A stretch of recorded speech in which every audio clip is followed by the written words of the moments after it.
back everyone at the shop. New project sitting behind me. This here is a 2.2 litre diesel turbo. It's an 07 plate. I got her for scrap money. We've literally just brought her down last night from Edinburgh. Let's take a quick look at it though. Let's see what's wrong with her. I don't know, see if we can try and get her into a 2-berth camper, that's the idea. Now before we go any further though, let's just have a look at one or two of the different items. Now, I suppose many different people might start in the boot to find out the history of a car. But for me actually, I'm just going to start with the key. And already, as we can see on this key, it has been held together with screws. So that gives us just the right idea of what the rest of this is going to look like. Easy enough fix, I'm not worried about that. But we can tell though that because it's full of screws that this is an ex-builder's van. Next interesting fact is this was transported down using a tow pole. Unfortunately though, the tow vehicle, we couldn't get access to the tow and eye for it. So we had to strap the pole to the tow bar. And this particular pole didn't have the attachment to let us do such a thing. So our lovely accessory here, a exhaust clamp, is what we used. And this managed to tow us best part of 30 miles all the way back. So yeah, a big shout out to the 64mm exhaust clamp. That did exactly what it needed to do. And it's not actually deformed that bad. Slight deformation, but we're back. Let's take a quick look around the van though. Just give you an idea of what's going wrong and what we actually need to fix. So at first glance, everything looks okay. As we have a look around the body, you can see that the gaps are off here. So it's had a little bit of work on this left corner at some point. We're obviously missing the registration plate, but thankfully that's in the window. Apparently they were actually stolen off this van, so that'll be good. So I'll always carry the V5 with me. As we have a look down the body, I mean it's all right. I mean there's a couple of bits though. We can see here Bondo and rust coming through here around the wheel arches. Very common obviously on the Transits. As you come down, you can see there's damage here on the paint. Again, this whole sill is basically Bondo as well, so we'll end up stripping that back. It's been poorly done. As we come across, up into the cabin itself, into the rear, we can see that we've got the air filter off, which gives us a clue on what actually killed this thing. We've got some damage just on the pillar here.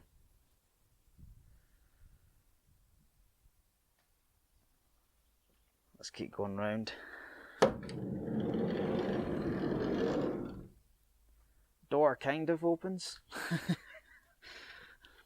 Again, we've got the rust in the bodywork here on the wheel arches. I've gave it a good poke though with the screwdrivers, but it doesn't seem too bad. So it's whether or not maybe I had a bash and they added body fill to it. You can see there we've obviously a clip missing. Rear of the van seems pretty tidy. It did come with a tow bar, which is nice. We also start to see our next sign of the main issue with this. Great.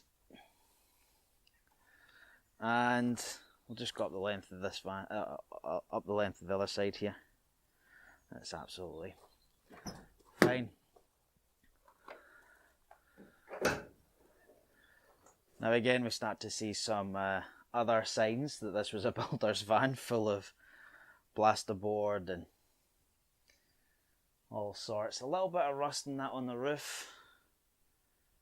Again, we'll check that out. Check the seals. Seals seem okay. The weather seals seem alright. This floor is just completely destroyed though. Absolutely rotten. So yeah, that's going to have to come out. Now we also see here that we've got 2 cans of 5W30. So these are empty. That's good. And this gives us an idea of what's going wrong. Kind of cool though, it does have this tray, this tracking across here. I wonder if I'll actually be able to utilise that in the conversion. But you can see there's various wires though that's taped and, you know, disconnected. That's really just for the lights at the top. Let's take a look in the cab, see if there's anything in there that's interesting. Oh, and the doors don't shut either. The latch down the bottom's broke. And this light. Great.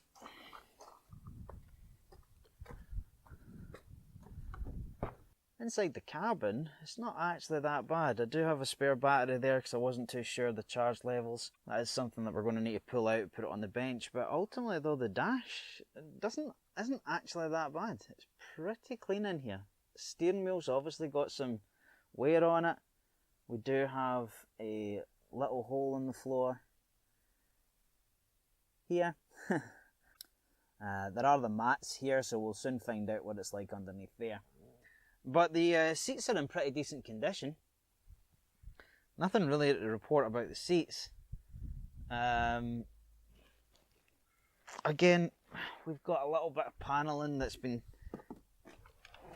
you know, that's popped off. We've got this that's flopping around. I think that was removed though because of the guy's dash cam that he had in. But all in all, it's all right. I mean, it's a base model, this one. We've still got the roll down windows and such like. Standard Ford radio. Nothing's really been messed with from what I can tell. Oh, we do have an auxiliary port. That's nice. And a nail. Glove box. Got the manual here. That's nice. Also seem to have another V5, so that's quite nervy. Well, maybe that's the original one. But yeah, gear stick's okay. The mirror here is damaged. It's all cracked, so that'll need to get replaced out. But all in all though, it's not bad. Got a little bit of damage here on the armrest. But one of the main ones though is this poor belt, this poor seat belt. What on earth happened to you? But no, all in all, it's actually not too bad in here. It's not too bad at all. Fuel cap's there, original fuel cap. So yeah, not too bad. Right, let's get into the engine. I'll put you back in the tripod. Let's pop the bonnet. We'll tell you a little bit more history about what's actually happened here. Oh, and this is also a good sign. Wiper blade held together with cable ties and duct tape. Lovely. Okay, we're in the engine bay. I don't know if it'll be coming through on the camera, but basically there is oil everywhere. Now, history says that this was actually a runaway diesel. What that basically means is that its own engine oil was getting into the combustion chamber, and it was basically running off its own, well, it's running off its own oil. When that happens, because the fuel is not being regulated, it basically just keeps revving and revving and revving all the way up, and it can be nasty. So this could be needing a new engine, or it could just be maybe needing a new turbo. Right, let's try that again, will we? This is like the third time now I've tried to film this. First time I filmed it, beautiful, but the microphone didn't pick up anything. Second time, battery died just halfway through. So I don't know how much I actually got. But yeah, if you have a runaway diesel, best thing to do, catch it as soon as you can, put it in a fifth gear, dump the clutch, but keep your foot in the brake and keep the handbrake on, and just stall it. There are videos that say, you know, cover the air intake and, you know, use a block of wood or put a rag in. But unless you get a good seal, it's not going to, you know, stop the air to be able to kill the engine. Now there is so much oil actually on the top here. Again, I don't know if you'll see it on the camera, but it is absolutely full at these injectors. So there's a chance that actually the turbo has failed and that caused oil to get in, but there's also a chance as well that the injector seals at the bottom have actually went as well, causing all the oil to appear at the top, and that's probably also ended up into the cylinder and caused it to run on its own oil. Now, I haven't pulled the dipstick yet to find out if it's been overfilled. We'll soon find out. But apart from that though, I've already disconnected the intake to disconnect the turbo from it. It does run, but just very poorly. But what I'm going to do though is I'm just going to wash all this down with oil, wash this all out, get all the oil gone, just to give us a nice clean area to work in. Everything seems to be here. It does look like it's had some sort of fuel line added to it. Nah, I don't think that's OEM. But we'll take a look at that. You know, there are a couple of wires that look like they've came out the loom. So we'll have a look at them.